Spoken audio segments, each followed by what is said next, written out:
So good morning mga bayan, dito po tayo mag-update sa package A sa Tomas to Batangas to Macban, Laguna. May habang 11.32 kilometers, no? So ayan po sa ating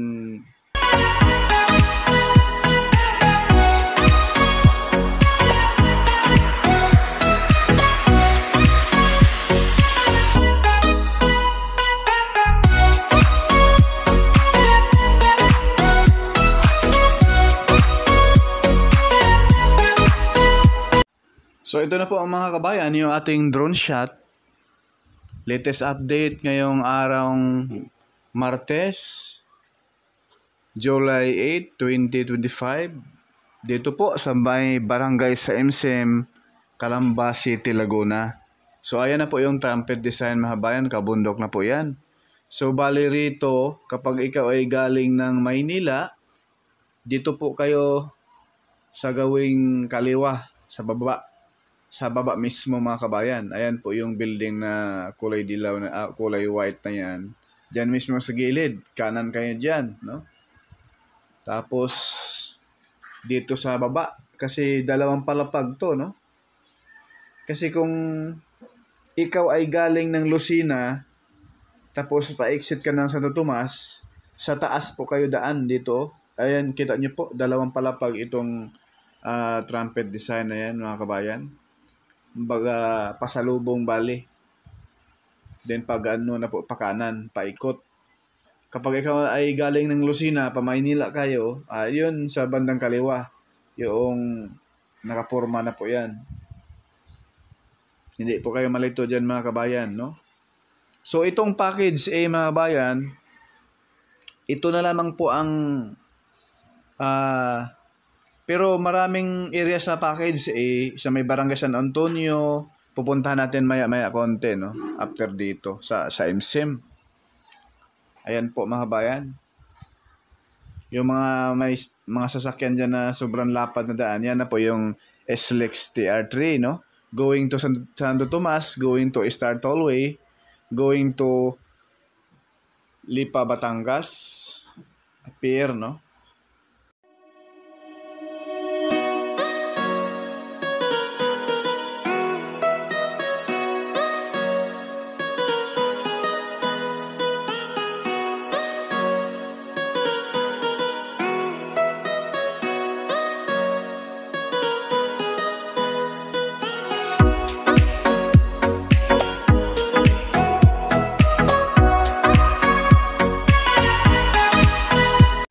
Ayan po mga kabayan, yung araw na yan.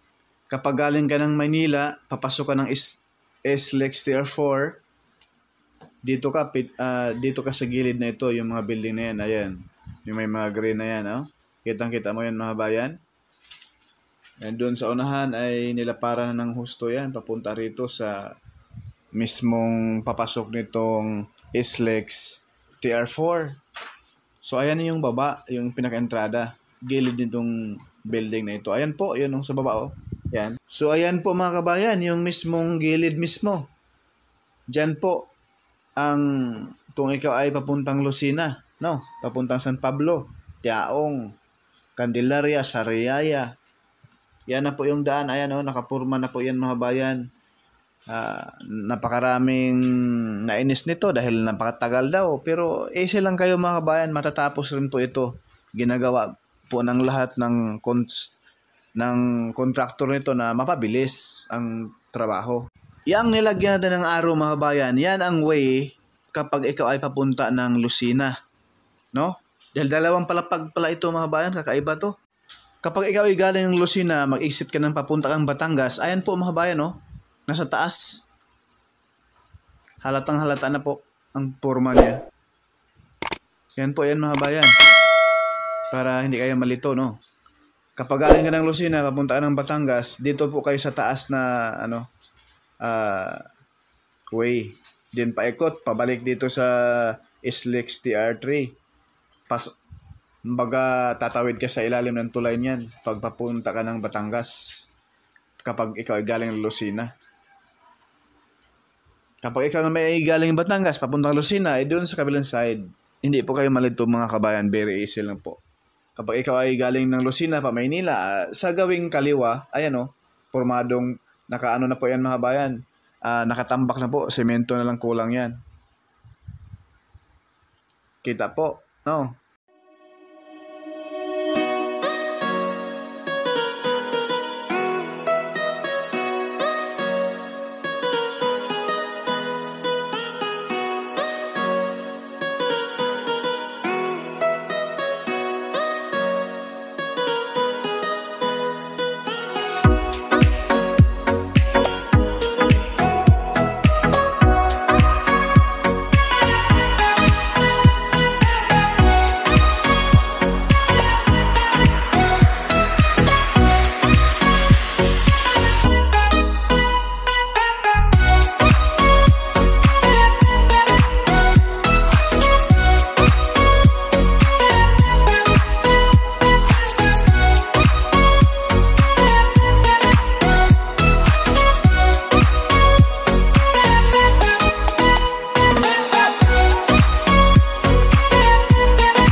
So yan na po yung alignment mga bayan.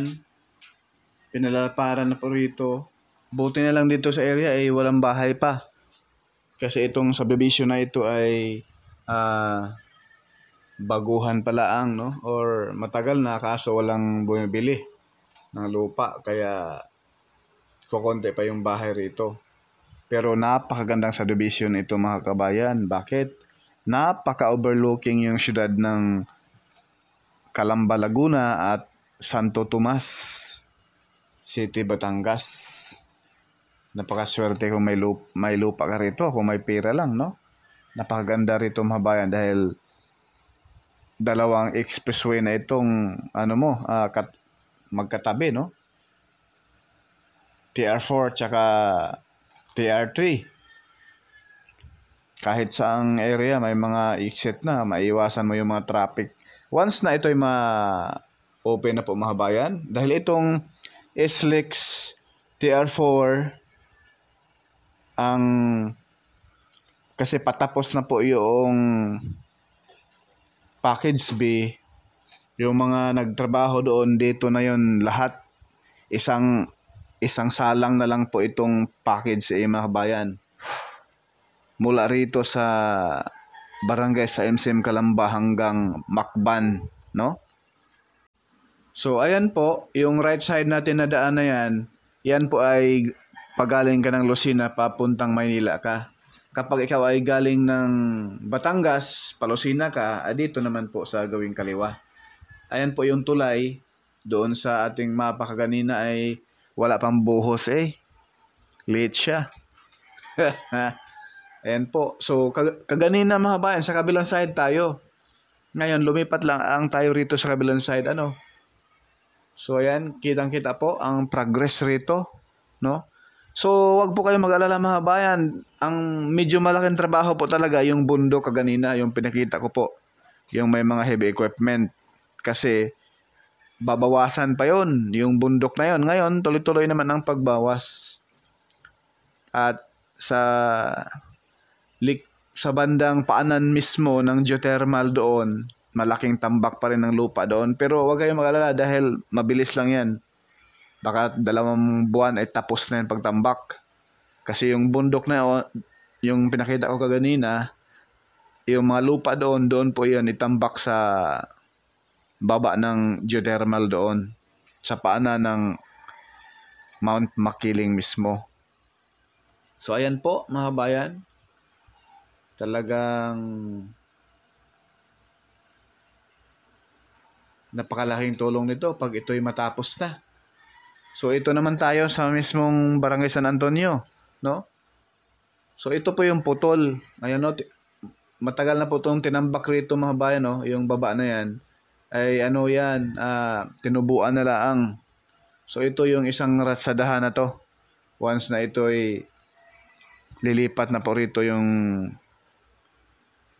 kasi yung package B tapos na.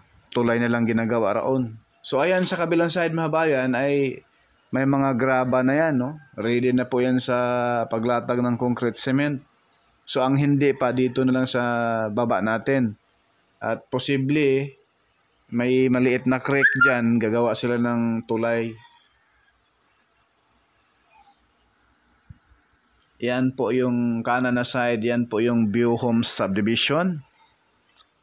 Sa right side natin. Yung kaharap sa ating kamera ay galing yan doon sa mismong pinaka-package A, yung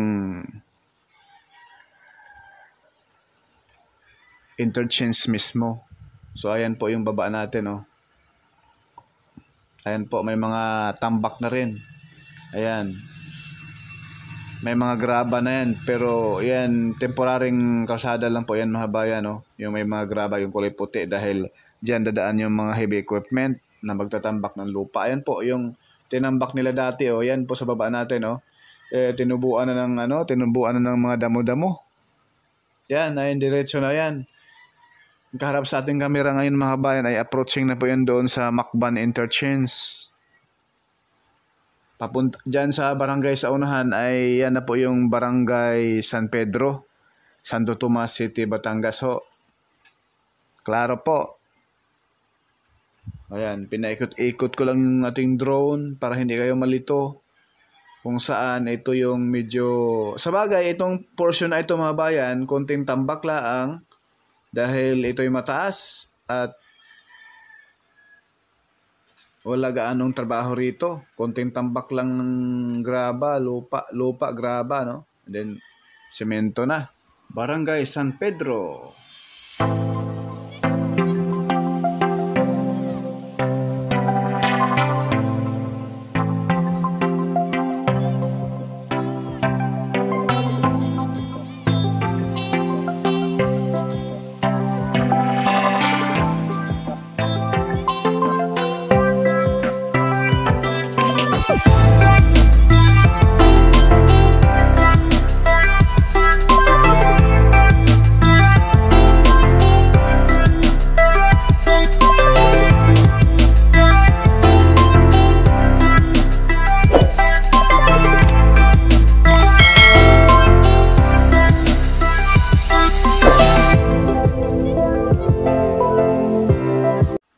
Diyan sa unahan, mga kabayan, ayan na po yung Macban Interchange. Hindi lang natin papuntahan yung drone natin doon.